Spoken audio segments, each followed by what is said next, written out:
11 या 0.63। ये बात समझ में आ रही है? ये सिंपल सा प्रूफ है 1 मार्क का। सारी कहानी तो हम कल तक कर चुके थे। आपको अगर प्रूफ करना है कि जो सम टू इन्फिनिटी आपका आया है वो सही है, जैसे फॉर एग्जांपल इसकी एग्जांपल ये होगी कि अगर आपके पास लिखी हुई है 4-5 टर्म्स, फॉर एग्जांपल यहाँ आपके पास 6 टर्म्स लिखी हुई हैं 2, 5, 8 एंड 11 एंड 14, ठीक है, और मैं आपको बोलूँ सम ऑफ फर्स्ट 5 टर्म्स फाइंड करें। ये मैं एपी के लिहाज से करा रहा हूँ, लेकिन जीपी से भी कर लेंगे, या चलो जीपी से ही कर लेते हैं। हम बोले पहली टर्म 2 है, अगली टर्म 4 है, फिर 8 है, फिर 16 है और 32 है, ठीक है। कॉमन रेशियो कितना है इसमें? कॉमन रेशियो 2 है। Any term divide by the last term, ठीक है। फर्स्ट टर्म हमारे पास, फर्स्ट टर्म भी 2 है। तो अगर मैं आपको इसमें बोलूँ कि ये 1 2 3 4 5 टर्म्स का मुझे सम चाहिए, तो सम ऑफ 5 टर्म्स आप क्या करेंगे कि आप फॉर्मूला यूज करेंगे जो कि इक्वल हो जाएगा दिस 1 माइनस 2 की पावर 5, पावर जो है वो सिर्फ r के ऊपर है, ओवर 1 माइनस r, ठीक हो गया। मुझे जरा इसके आंसर बताओ क्या आ रहा है, सिंप्लीफाई करना इसको, आंसर बताओ क्या आ रहा है। 1 माइनस 32 होगा, ठीक है, ऊपर -1, जल्दी से बताएं। 2 इंटू माइनस 31 और -1, 62, ये आ रहा है, ठीक है ना। अब अगर वो बोलें कि आप शो करें, आप प्रूव करें कि सम ऑफ 5 टर्म 62 है, एक तो फॉर्मूला यूज किया हमने, ठीक है। दूसरा तरीका क्या था सम ऑफ 5 टर्म्स निकालने का? वो सिंपल ये था कि मैं बोलूँ सम ऑफ 5 टर्म्स इक्वल होता है, इन पांचों को ऐड करके आएगा। इन पांचों को जब मैं ऐड करूंगा 2 + 4 + 8 + 16 + 32, उस वक्त भी मेरे पास 62 ही आएगा। तो ये एक तरीके से आप प्रूफ कर रहे हैं कि सम ऑफ 5 टर्म्स एक 62, ठीक है। किस तरीके से आपने ऐड कर दिया। इस क्वेश्चन में, क्वेश्चन नंबर 9 में भी आपने यही करना था। पहले उन्होंने बोला कि भाई आप ना पार्ट 3 में सम टू इन्फिनिटी निकालें, आपने निकाला यूजिंग द फॉर्मूला, तो आंसर आया 7/11। फिर वो कह रहे हैं शो करें कि 7/11 इक्वल है 0.63 के। वो शो करने का यही तरीका है कि हम सम टू इन्फिनिटी कैलकुलेट कर लें मैनुअली, जैसे हम इससे पहले करते थे। तो हमने मैनुअली ऐड किया वैल्यूज को, तो वो भी अप्रोक्सीमेटली 0.63 के बराबर ही आ रही है। तो हमने उसको इक्वेट कर दिया कि ठीक है, hence 7/11 is equal to 0.63, because ये दोनों आंसर सम टू इन्फिनिटी के ही हैं यहाँ पे। हाँ जी, ऐड किया हमने सारी वैल्यूज को। इनफिनाइट थी तो ऑब्वियस सबको तो ऐड नहीं कर सकते, अप्रोक्सीमेट आंसर आया, इसको इक्वल टू कर दिया 0.63 के, हेंस दिस, क्योंकि दोनों सम टू इन्फिनिटी ही है। ये भी सम टू इन्फिनिटी है यूजिंग द फॉर्मूला, और ये भी sum to infinity, approximate sum to infinity using manual addition. ये बात समझ में आ रही है? अगर क्लियर है तो ओके लिख के भेज दो, कोई कंफ्यूजन है पूछो, हम आगे बढ़ेंगे फिर।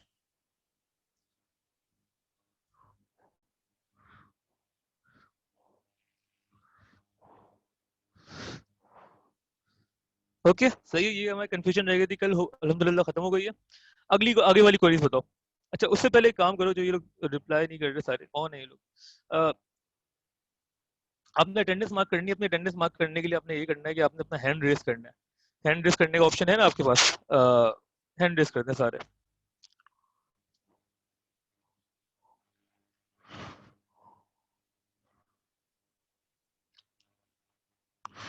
जी, हैंड रेस करने से मुझे समझ में आ जाएगा कि आप ऑनलाइन है, मेरी बात सुन रहे हैं। अगर आप हैंड रेस नहीं है अभी, तो 1 मिनट के अंदर तो मैं आपको क्लास से निकाल रहा हूँ।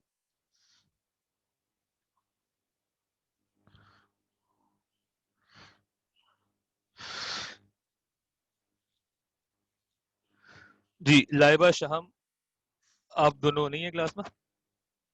अरीबा, अरीबा आपको मैं निकाल रहा हूँ, आपको तो ऑडियो ही बंद किया हुआ आपने, तो बेहतर है आप क्लास में ना ही हो इस वक्त। ओके, लाइबा शाहम, जो मैसेज आ रहे हैं तुम लोगों के, ओके ठीक है। अच्छा लाइबा एवरीवन पे कर दो मैसेज, ठीक है। अच्छा हाउ टू रेज हैंड तुम दोनों ये पूछ रहे हो, ठीक है, मैसेज आ गया, ठीक है, कोई मसला नहीं। Okay, we moving on. Next query बता दें मुझे आप। हाउ टू रिजेंट, देख लेना है, वहाँ पे ऑप्शन होता है यार। uh, जी, क्लास क्वेश्चन नंबर 12 का पार्ट 2 नहीं समझ आ रहा। ठीक है, 12 का पार्ट 2 दो लोग पूछ रहे हैं और 16। ठीक है, 12 के पार्ट 2 से शुरू करते हैं। एक सेकंड में तुम लोग हाथ नीचे कर दूं। ठीक है।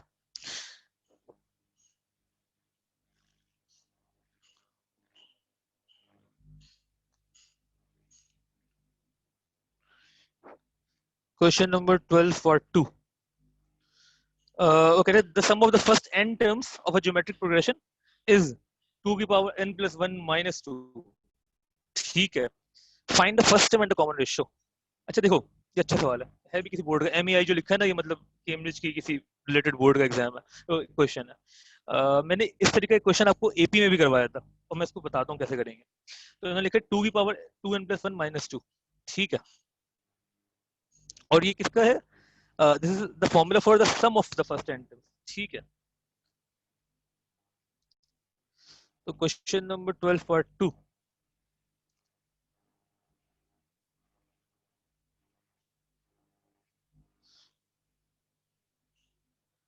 इसमें इन्होंने सम ऑफ फर्स्ट n टर्म्स का जीपी का फॉर्मूला बताया हुआ है, और वो इन्होंने लिखा है 2 to the power 2n plus 1 minus 2।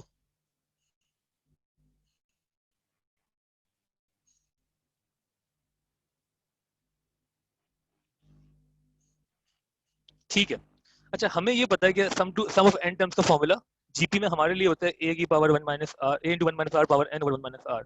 ठीक है, लेकिन ये इन्होंने यूज नहीं किया, और जब इन्होंने नहीं किया तो हम भी नहीं करेंगे। हमें जरूरत नहीं है अभी इसकी, इस वक्त एटलीस्ट जरूरत नहीं है। ठीक है, हमें ये होता है कि सम ऑफ n टर्म्स का फॉर्मूला है, मतलब कि अगर मैं इसमें n की जगह लिख दूं 5, तो सम ऑफ 5 टर्म्स के लिए मुझे ये करना होगा, और इसका जो आंसर होगा वो सम ऑफ 5 टर्म्स होगा। सिमिलरली अगर मुझे सम ऑफ 10 टर्म्स चाहिए तो मैं n को रिप्लेस कर दूंगा 10 से। सम ऑफ 12 टर्म्स चाहिए, मैं n को रिप्लेस कर दूंगा 12 से। This is how the formula works. ठीक है, उन्होंने जो भी फॉर्मूला आपको कर दिया हुआ, ये पास्ट पेपर स्टाइल क्वेश्चन है, उन्होंने जो भी फॉर्मूला आपको दिया हुआ है आप उसको सच मान लें, और बोले इसमें n की वैल्यू में जो भी इनपुट करूंगा मुझे आंसर मिलेगा। हमने एपी में जो क्वेश्चन किया था वो एफ एन के लिए नहीं था, वो टी एन के लिए था। तो उन्होंने ऐसा कुछ किया हुआ था कि टी एन जो है वो इक्वल है ए प्लस के एन से। ठीक है, ये उन्होंने कुछ इस तरीके से किया था, 2 + k n कर दिया था। हमारा फॉर्मूला उन्होंने यूज नहीं किया था, उन्होंने अपनी तरफ से एक चीज बता दी थी और बोला ये एपी के लिए है। तो हमने उसमें भी यही किया था कि हम एन को रिप्लेस कर देते टू फाइंड द टर्म्स। इस वक्त हम एन को रिप्लेस करेंगे टू फाइंड सम। ठीक है ना, पहले तो इसको समझ लें कि एस एन का मतलब क्या है। आप एस एन को रिप्लेस करते हैं आपको सम मिलता रहेगा। ठीक है, तो अभी हमें सम ऑफ 5 टर्म्स की जरूरत तो नहीं है, तो इसको हटा देते हैं। जरूरत किस चीज की देखते हैं, क्वेश्चन पूछ क्या रहा है। पहले तो ये फॉर्मूला आपको समझ में आना चाहिए। फॉर्मूला सिर्फ ये कह रहा है कि आपने जब इसमें इनपुट करेंगे एन की जगह कुछ भी, उतनी टर्म्स का आपको सम मिल जाएगा। ठीक हो गया, तो हम इसको कैसे यूज कर सकते हैं वो हम देख लेते हैं। उन्होंने ये बोला है क्वेश्चन में कि आप फाइंड करें the first term and the common ratio. ठीक है, अगर मैं एन की जगह 1 लिख दूं,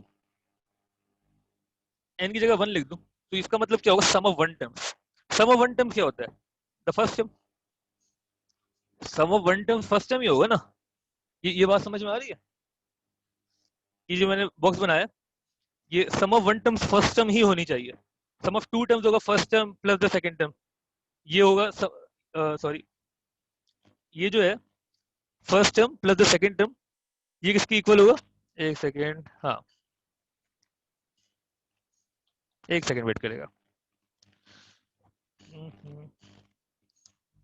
इधर उधर हैंग कर गया।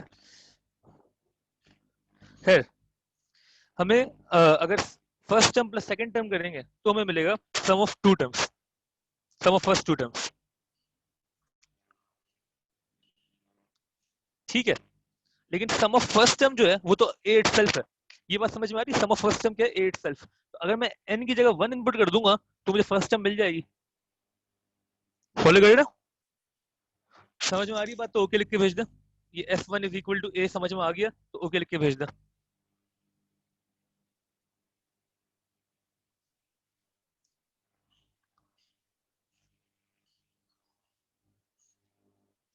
ओके ये चीज ठीक है। The sum of first term is the first term, और उसमें हम बाकी चीजें ऐड कर सकते हैं। तो पहले तो हमें उन्होंने फर्स्ट टर्म और रेशो मांगा है ना, तो फर्स्ट टर्म निकाल लेते हैं। इसमें हम इनपुट कर देंगे one, sum of the one term two into n की जगह वन लिख देना आपने सिर्फ। ये हो जाएगा two power two plus one three minus two. Two की पावर थ्री क्या होती है eight, eight minus two six. तो this is the sum of one term and यही आपका ए है। बिल्कुल ठीक। ठीक है ना, देखो ना, अगर जो आपका अपना फॉर्मूला भी है ना, जरा मैं इसको समझा भी दूं। जो आपका अपना फॉर्मूला है ना सम ऑफ एन टर्म्स का, a into one minus r the power n over one minus r, ठीक है। अगर इस फॉर्मूले में भी अगर आप sum of one term find करें तो क्या होगा?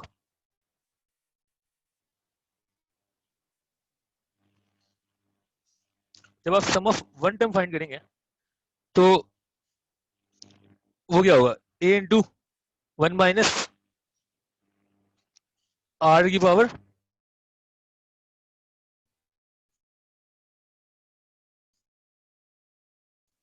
One minus r, sum of one term a ही आएगा। ठीक है ना, क्योंकि वो पावर वन है तो एक्जैक्टली सेम चीज बन गई। ठीक है, तो अगर इस लॉजिक से समझ में आ रहा है तो ये ठीक है, वरना अगर ऐसी समझ में आ गया इंट्यूटिवली तो वो भी ठीक है।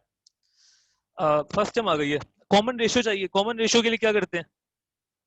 Any term divide by the last term. हमारे पास फर्स्ट टर्म है, अगर मैं सेकंड टर्म निकाल लूं, सेकंड टर्म निकाल लूं तो second term over first term करूंगा, रेशियो मिल जाएगा। सेकंड टर्म के लिए क्या करें? इसमें टू इनपुट कर देते हैं सम ऑफ एन टर्म्स के फॉर्मूले में। तो हमारे पास इस क्वेश्चन में सम ऑफ एन टर्म्स का जो फॉर्मूला था वो है two into two n plus one minus two, ठीक है ना। टू इंटू टू की power n plus one, two n plus one minus two, ठीक है। तो इसमें हम टू इनपुट कर देते हैं,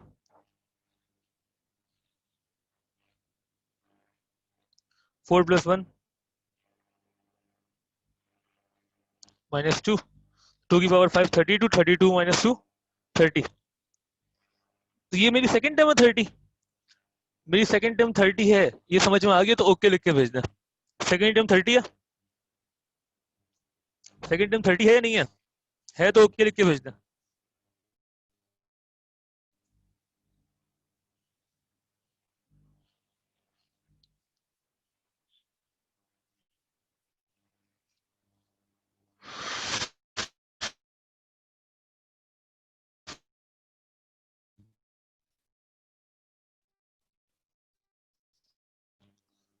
क्या कर रहे हो यार तुम लोग तो अच्छे जवाब देने वाले हो। ये सेकंड टर्म थर्टी नहीं है यार, सेकंड थर्टी नहीं है, सम ऑफ टू टर्म्स थर्टी है।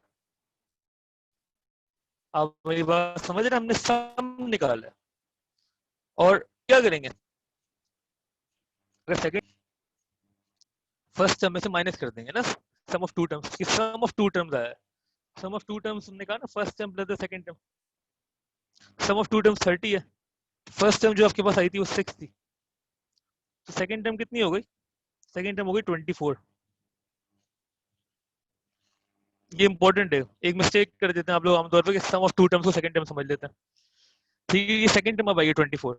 अब रेशियो निकालना है, तो रेशियो क्या होगा?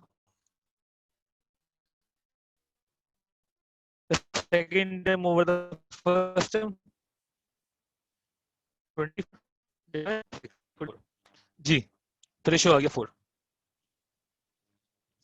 कोई मसला इसमें? कोई मसला है तो क्वेश्चन मार्क लिख के भेज दो, समझ में आ गया तो ओके लिख के भेज दो।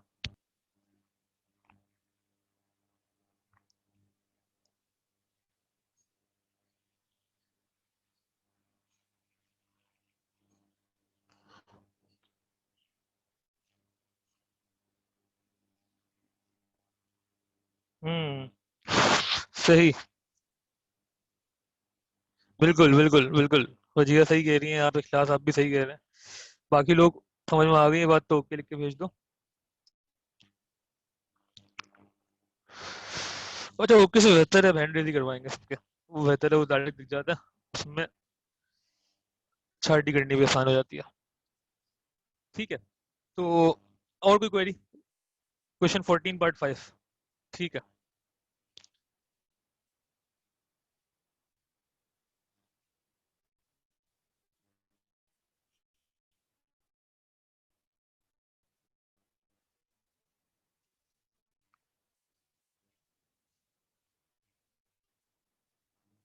15 है, 14 कह रहे हो तुम?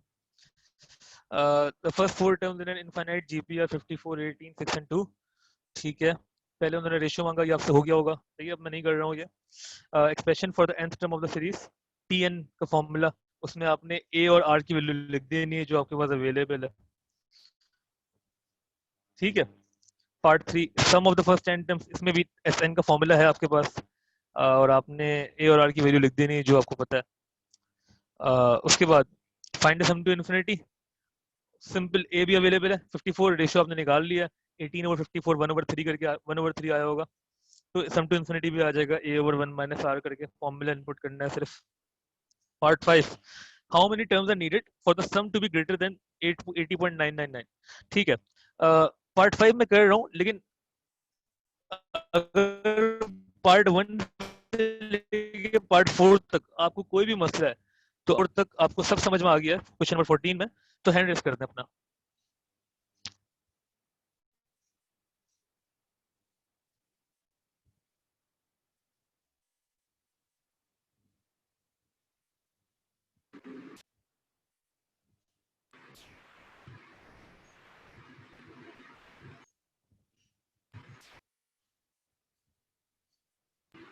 ठीक है, शाम आपको अभी भी नहीं मिला कि कैसे करना है हैंड रेस? ठीक है, आप बेटे।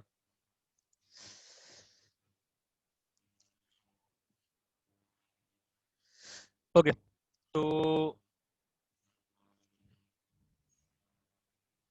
वापस चलते हैं कुछ पार्ट 5 पे। सही है, अल्हम्दुलिल्लाह आप लोगों को बेसिक्स आ गई हैं सारी। क्वेश्चन थोड़े घुमाते तो ऑब्वियसली थोड़े मसले हो सकते हैं, तो कोई टेंशन की बात, तो प्रैक्टिस के साथ सही होता रहेगा। पार्ट 5 भी यार आसान है। पार्ट 5 में वो कहते हैं how many terms are needed for the sum to be greater than 80.999। तो आपने सिंपली ये करना है कि आपने लिखना है Sn is greater than this, ठीक है ना, सम टू बी ग्रेटर देन 80.999। तो इसको लिख लेते हैं। क्वेश्चन है 54, 18, 62।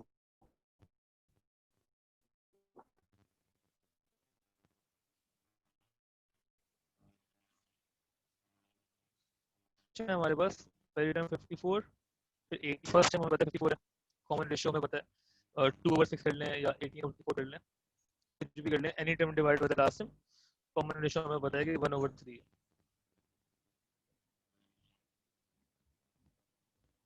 या जरा सही है, एक सेकंड।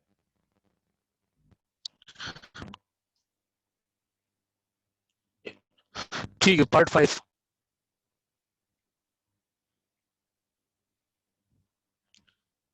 वेट करेगा।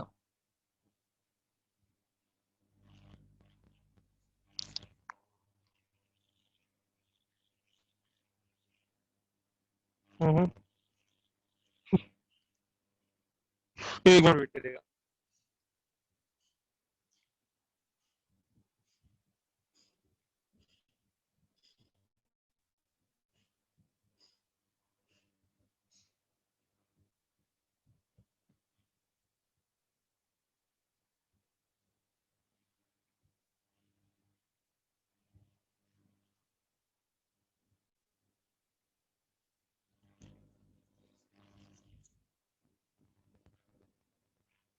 जी, तो हम जो कर रहे थे वो ये,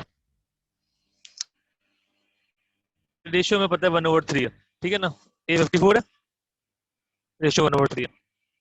पार्ट 5 में वो कह रहे हैं how many terms are needed for the, part 5 में ना, सॉरी,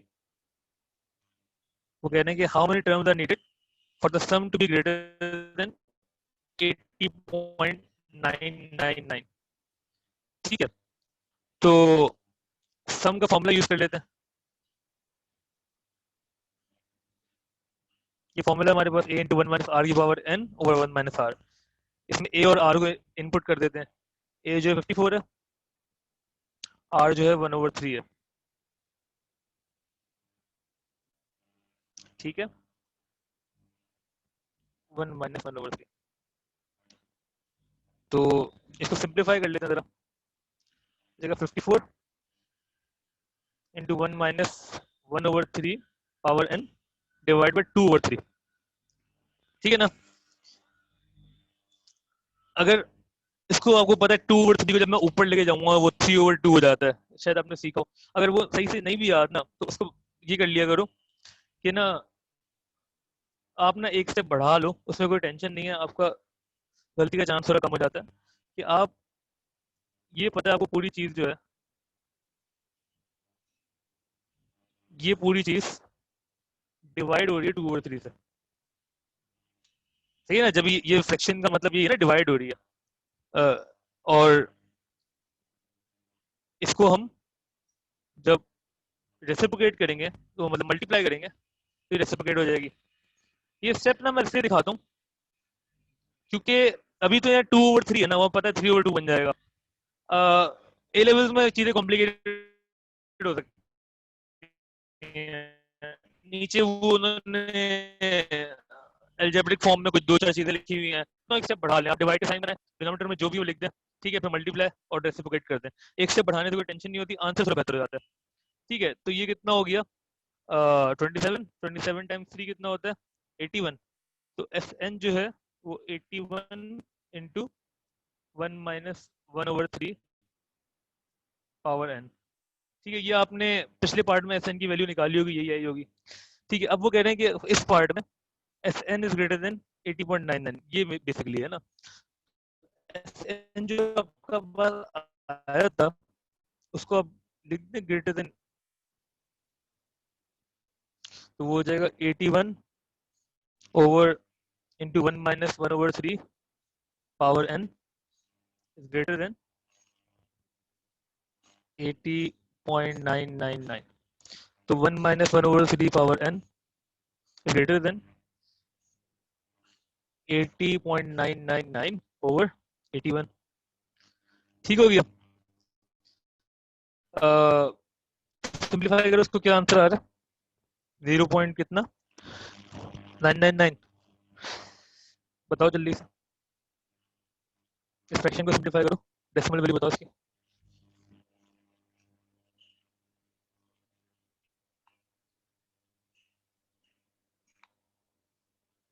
ठीक है, 0.999। ठीक है, तो फिर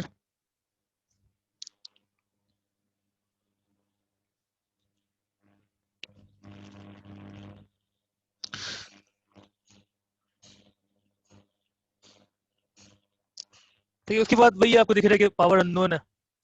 पावर अननोन हमें पता है कैसे सॉल्व करते हैं हम। तो 1 माइनस 0.999 जो है ग्रेटर देन 1/3 की पावर n। ठीक है, तो ये जगह 0.001। सर आपने नहीं किया वो, जी जी, जो वो, क्या? क्योंकि वो एन उस पे गया है ना, तो आपने जो क्या कहते हैं अपना क्या कहते हैं उसे, ग्रेटर देन का साइन आपने लेस देन पे नहीं किया। हाँ, तो अभी करने की जरूरत नहीं थी ना। नहीं, आपने नीचे एन करना आप उस था। तरह। अच्छा देखो मेरी बात, अच्छा देखो देखो मेरी बात सुनो। ये तुम लोगों ने जो याद किया हुआ है ना, सारा मसला इस वजह से आता है। अब जरा सुन लो इनइक्वालिटी में भी, फिर हम वापस करते हैं।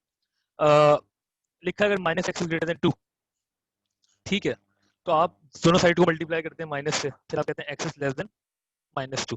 ठीक करते हैं ना आप लोग, जो कि सही भी है। ठीक है, आंसर सही है आपका बिल्कुल। आप अपने साइन को चेंज कर दें, इसको इनइक्वालिटी को, और दोनों को साइड को माइनस से मल्टीप्लाई कर दें।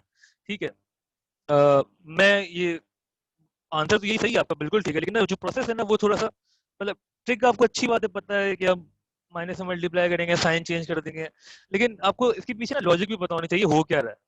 वो लॉजिक पता होने से ना ये वाली गलतियां नहीं होती जो भी आप कह रही हैं। देखें होता क्या है बेसिकली।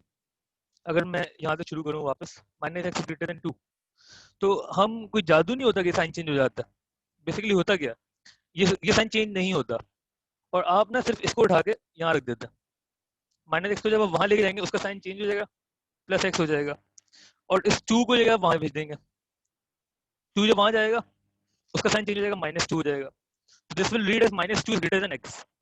ठीक है, तो minus 2 is greater than x का मतलब क्या है? X is less than minus 2।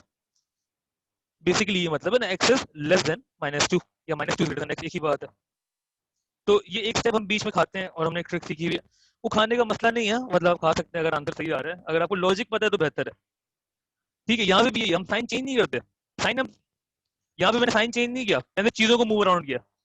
Sign वही है, मैं चीजों को मूव अराउंड कर रहा हूँ। मैंने 1/3 पावर n जो नेगेटिव थी उसको यहाँ भेज दिया, वो वहां जाके पॉजिटिव हो गई। 0.999 को मैंने वहां भेज दिया, वन वो वहां जाके माइनस हो गया, तो ये बन गया 0.001 is greater then 1/3 power n। ठीक है, ये फॉलो करें ना इस बात को, ये ट्रिक जो है ये क्यों और ये क्या हो रहा है इनइक्वालिटीज में, हम ये स्टेप खा जाते हैं और उसमें कोई मसला भी नहीं है, कोई मार्क्स नहीं है, लेकिन एटलीस्ट हमें लॉजिक पता होनी चाहिए। ठीक है, अ, उसके बाद अब ये चीज है ना, इसको आप चाहें तो इसको रीड कैसे करेंगे? 0.001 इज ग्रेटर देन 1/3 की पावर n, या आप बोले 1/3 की power n is less then 0.001, दोनों one and the same thing. ठीक है ना, हम बोलेंगे a is greater then b या b is less then a, दोनों एक ही बात है ना। तो नॉर्मली हम ये करते हैं कि हम जो अलजेब्रिक टर्म्स होती हैं उनको हम लेफ्ट हैंड साइड पे रखते हैं ताकि हमें सॉल्यूशन थोड़ा आसान लगे, इसलिए हमने इसको वापस यहाँ ले गए और फिर हमने साइन चेंज कर दिया। साइन चेंज नहीं किया हमने, एग्जैक्टली साइन वही है। ये बात समझ में आई है? कंफ्यूज नहीं हो गए फर्दर? समझ में आई है तो ओके लिख के भेजो, कोई कंफ्यूजन है पूछो। ये जो हमने इनइक्वालिटी के साथ भी किया।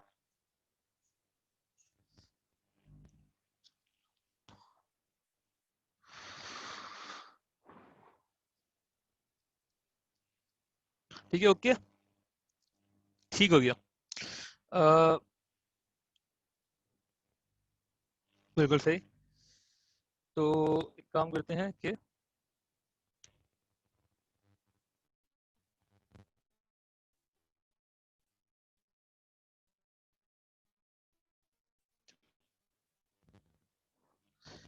अब एन 0.01 हमने कहा था जो पावर में वो क्वेश्चन बन जाएगा n मल्टीप्लाई बाय ln 1/3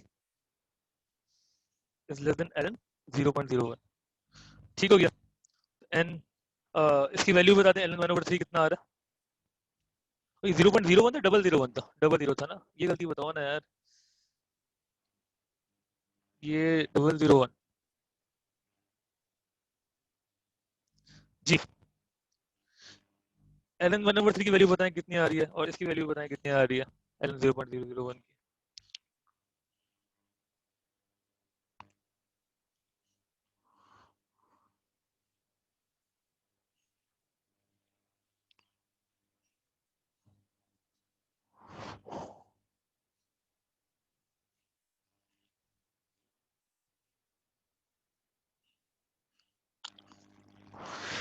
हो गया, ठीक है, -1.099 और -6.9।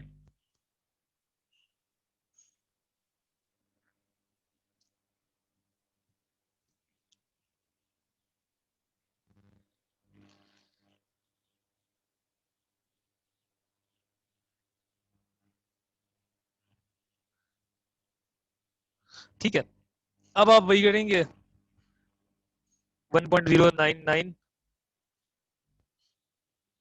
n greater than 6.9। सही है ना, इस वक्त आप वही चीज कर रहे हैं जो हमने अभी यहाँ पे समझी थी कि अगर माइनस से मल्टीप्लाई कर रहे हैं दोनों साइड को तो साइन चेंज हो जाएगा। ठीक है, और अगर आप एक स्टेप बढ़ाना चाहें तो जिस तरीके से हमने यहाँ पे बढ़ाया था तो वो भी परफेक्टली फाइन है। ठीक है, आप चीज़ों को मूव अराउंड करें, साइन चेंज ना करें और फिर उसको डिफरेंटली रीड करें, लॉजिक ये है। ठीक है, और सही है, तो फाइनल आंसर बता दें।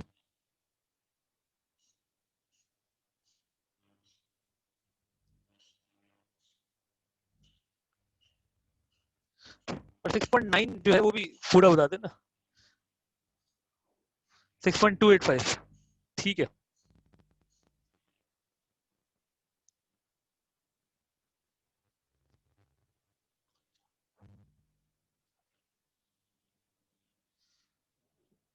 सर लेकिन बुक के पीछे 11 आंसर है। तो तो किसी 11 आंसर है, हमने क्या जी गलती की है?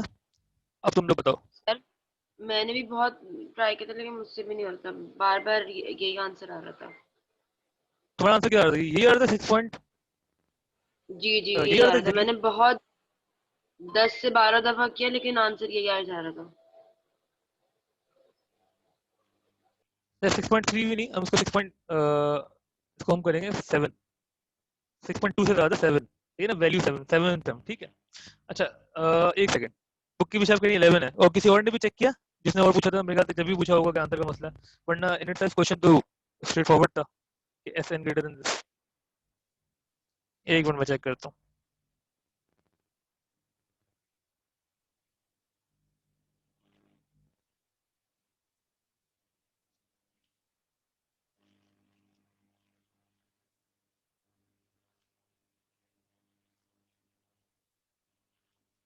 0 पॉइंट कितने, 401। अच्छा, हमने बुक गलत सही है। नहीं नहीं, रुक जाओ, वेट करो। बुक को गलत कहना है ना, ये हमारा लास्ट ऑप्शन होता है जो कि अभी तक आया नहीं है। अभी मुझे ये बताओ कि अच्छा, ये 0.001 को यूज किया। अच्छा, 11 आंसर है 10.28, ठीक है। मेरे ख्याल से हमने एक जीरो की मिस्टेक किया जो देख के लग रहा है। एक बार चेक कर लेते हैं।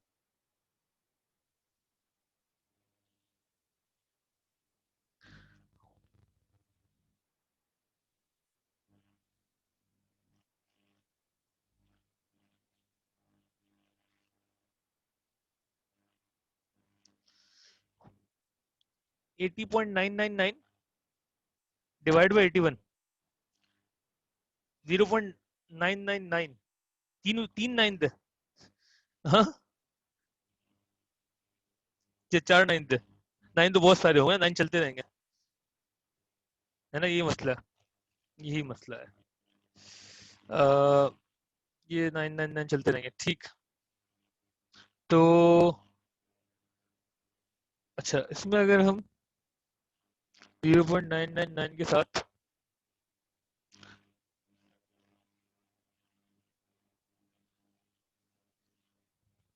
चेक करते हैं इसको, हमारे पास जो एल एन 0.001 की वैल्यू आई थी, वो आई थी -6.9, ठीक है। एल एन 0.0001 की वैल्यू बताना कितनी आ रही है?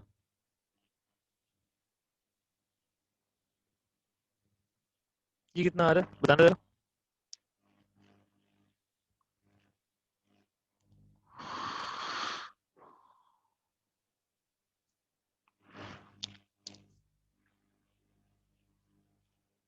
-9.21, ठीक। 4 नाइन थे, अच्छा हमने एक नाइन कम लिया। हाँ, एक सेकंड एक सेकंड, अच्छा 4 नाइन उसमें थे। एक सेकंड, वो क्वेश्चन में तो नहीं था? क्वेश्चन में तो कितने कितने नाइन थे वो भी देखते हैं। क्वेश्चन में भी एक नाइन कंपनी ले लिया। क्वेश्चन में 3 नाइन थे। अच्छा, जो हमने सोल्यूशन किया है, तो इसकी वैल्यू आपने कितनी बताई थी, जीरो एल एन 0.001 की? एक सेकंड में देख लो।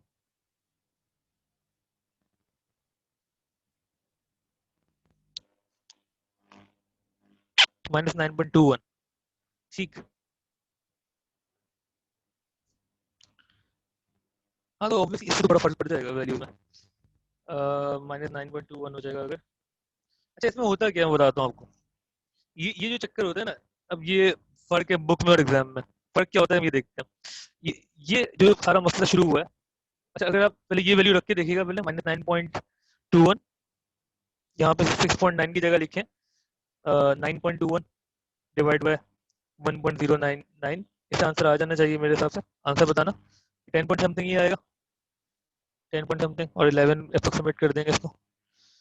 बताना था 9.21 और 1.099 कितना आ रहा है।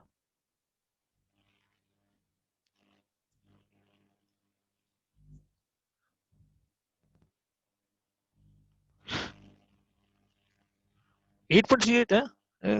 ओके, हमने उल्टा पढ़ लिया। एक सेकंड।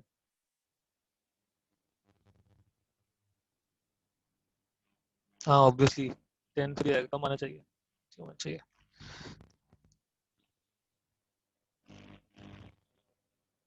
ठीक है, एक सेकंड।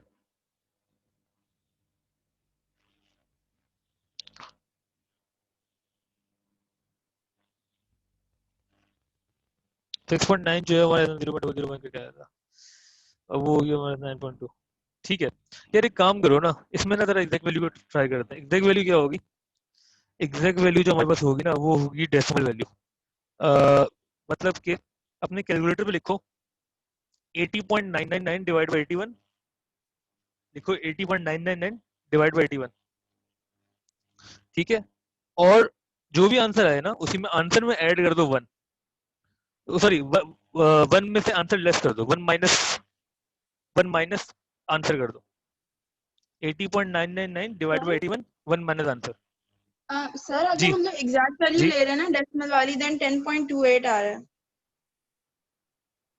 आ रहा है ना, एग्जैक्ट वैल्यू से आ जी रहा जी। है यही।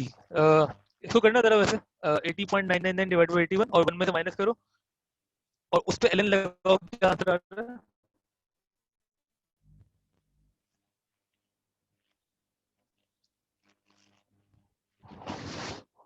एग्जैक्ट आ रहा है आंसर, देखो 80.999 डिवाइड बाई 81, 1 माइनस आंसर करो कैलकुलेटर में और ln अप्लाई करो।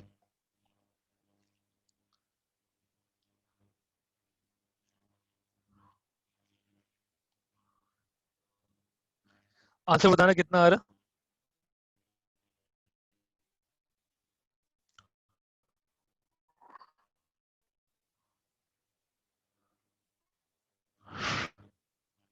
एग्जैक्ट वैल्यू से 10.4। ठीक है आयशा, थैंक यू। हाजिरा, अब्दुल अजीज, इखलास, वजिया, बिल्कुल सही कह रहे हैं आप लोग। ठीक है, अच्छा देखो मैं मसला बताता हूँ, ये क्लास हम एंड कर रहे हैं, बस एक लास्ट चीज सुन लो। ये जो मैं बता रहा था ना फर्क क्या होता है स्कूल में और एलन आपने मिस कर दिया, ठीक है मैं बताता हूँ आपको, रुके। पहला मसला, बुक में ऐसा सवाल नहीं आएगा, ओ सॉरी एग्जाम में नॉर्मली ऐसा सवाल नहीं आता जिसमें एक पॉसिबल रेंज ऑफ आंसर लो। ठीक है, जब एक स्टूडेंट बैठेगा ना तो बहुत सारे लोग यहीं पे इसको अप्रोक्सीमेट कर रहे होंगे और उनके डिफरेंट आंसर आ रहे होंगे। लेकिन अगर बुक में ऐसा सवाल आया, वो एग्जाम में अगर ऐसा सवाल आया जहाँ पे एक पॉसिबल रेंज ऑफ आंसर आ सकते हैं, तो वो सारे एक्सेप्टेबल होते हैं। आपको मैं दिखाऊंगा मार्किंग स्कीम में, उन्होंने रेंज दी हुई होती है कि यहाँ से लेकर यहाँ तक के सारे आंसर एक्सेप्टेबल है, क्योंकि उनको पता है कि राउंडिंग ऑफ में मसले हुए होंगे। ठीक है, तो वो उन्होंने यहाँ से 8 से लेके 11 तक या शायद हाँ 11 तक के सारे आंसर एक्सेप्टेबल कर दिए होंगे। ये बात समझ में आ रही है? जहाँ पे डेसिमल वैल्यूज की राउंडिंग ऑफ की वजह से आंसर चेंज हो रहा होता है। एग्जामिनर बेवकूफ नहीं होता, को पता होता है कि ये मसला आ सकता है, एक के चक्कर में आंसर यहाँ से वहां वो एग्जैक्ट आंसर चाह रहे होते हैं। लेकिन जहाँ पे मसला आता है वो ये करते हैं कि एक पॉसिबल रेंज ऑफ आंसर्स को ओके कर देते हैं मार्किंग स्कीम के अंदर ही, वो मैं आपको दिखा दूंगा। बात समझ में आ गई है? ओके लिख के भेज दें, क्लास हम खत्म कर रहे हैं।